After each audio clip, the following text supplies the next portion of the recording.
ಜಿಮ್ಮಿಗೆ ಹೋಗ್ದಲ್ದಿರೋ ದಿವಸ ಕ್ರಿಯೇಟಿನ್ ತಗೊಬೇಕಾ? Day 1.5 century of fitness flow. ಮೊನ್ನೆ ಕೈನ ಎಲ್ಲೋ ಚುಚ್ಕೊಂಡ್ಬಿಟ್ಟಿದೀನಿ, ಎಲ್ಲಿ ಅಂತ ಗೊತ್ತಿಲ್ಲ. ಲೈಟ್ ಆಗಿ ನೋವು ಜಾಸ್ತಿ ಆಗ್ತಾ ಬಂತು. ಈಗ ನೋಡಿದ್ರೆ ಪಸ್ ಆಗ್ಬಿಟ್ಟಿದೆ. ಹೆಂಗಿದ್ರು ನಮ್ ಡಿಪಾರ್ಟ್ಮೆಂಟ್ ಕೆಳಗಡೆನೆ ನಮ್ಮ ಆಫೀಸ್ ಹಾಸ್ಪಿಟಲ್ ಇತ್ತು. ಪಟ್ ಅಂತ ನುಗ್ದೆ, ಕೈಯಿಂದ ಪಸ್ಸು ಬಂತು, ಬಾಡಿಯಿಂದ ಜೀವನೂ ಆಚೆಗೆ ಬಂತು. ಹಂಗಿತ್ತು ನೋವು. ಟ್ರೀಟ್ಮೆಂಟ್ ಕೊಟ್ಟಿತ್ತು ಲೇಡಿ ನರ್ಸ್ ಬೇರೆ, ಅಳಂಗಿಲ್ಲ ಬಿಡಂಗಿಲ್ಲ.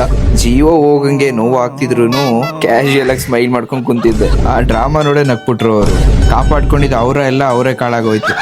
ನಮ್ಮ ಆಫೀಸಲ್ಲಿ ವೆಡ್ನೆಸ್ಡೇ ಅಂಡ್ ಫ್ರೈಡೆ ಏನಾದ್ರು ಒಂದು ಸ್ಪೆಷಲ್ ಇರುತ್ತೆ, like paneer and ice cream. ಈ ಚಳಿಗೆ ಐಸ್ ಕ್ರೀಮ್ ತಿಂದು ನೆಗಡಿ ಆಗಿ ಬರ್ಸ್ಕೊಳ್ಳೋದು ಅಂತ ತಗೊಂಡ್ಲಿಲ್ಲ. ಇವತ್ತು ಸ್ವಲ್ಪ ಡಾಕ್ಯುಮೆಂಟ್ಸ್ ಕಲೆಕ್ಟ್ ಮಾಡ್ಕೊಳ್ಳೋದಕ್ಕೆ ಹಾಸ್ಪಿಟ್ಲ್ ಹೋಗಿದ್ದೆ. ಇವತ್ತು ವರ್ಕೌಟ್ ಇಲ್ಲ, ದೇನಿಕಂటే ಈ రోజు ರೆಸ್ಟೇನ ಮಾಟ. ರೆಸ್ಟೇ ಬಂದು ವರ್ಕೌಟಿಗೆ ಮಾತ್ರ, but supplements, cardio and diet all time on ನಲ್ಲಿ ಇರಬೇಕು. ಅದ್ರಲ್ಲಿ ಕ್ರಿಯೇಟಿನ್ ಕೂಡ. ಕ್ರಿಯೇಟಿನ್ ರೆಸ್ಟೇ ಅಲ್ಲಿ ತಗೊಳ್ಳೋದ್ರಿಂದ ನಮ್ಮ ನೆಕ್ಸ್ಟ್ ವರ್ಕೌಟ್ ಅಂದ್ರೆ ನಾಳೆ over all quality performance increase ಆಗುತ್ತೆ. ಈ ಕ್ರಿಯೇಟಿನ್ ಲಿಂಕ್ ಬೇಕು ಅಂದ್ರೆ ಬಯೋದಲ್ಲಿದೆ, ಇಲ್ಲಾಂದ್ರೆ ವೆಲ್ಕೋರ್ ಅಂತ ಗೂಗಲ್ ಮಾಡಿ ಕೋಡ್ SSR10 ಯೂಸ್ ಮಾಡಿದ್ರೆ ನಮ್ ಕಡೆಯಿಂದ ಸ್ವಲ್ಪ ಡಿಸ್ಕೌಂಟ್. ಇವತ್ತಿಗಿಷ್ಟೇ, ಸಿಗೋ ನಾಳೆ.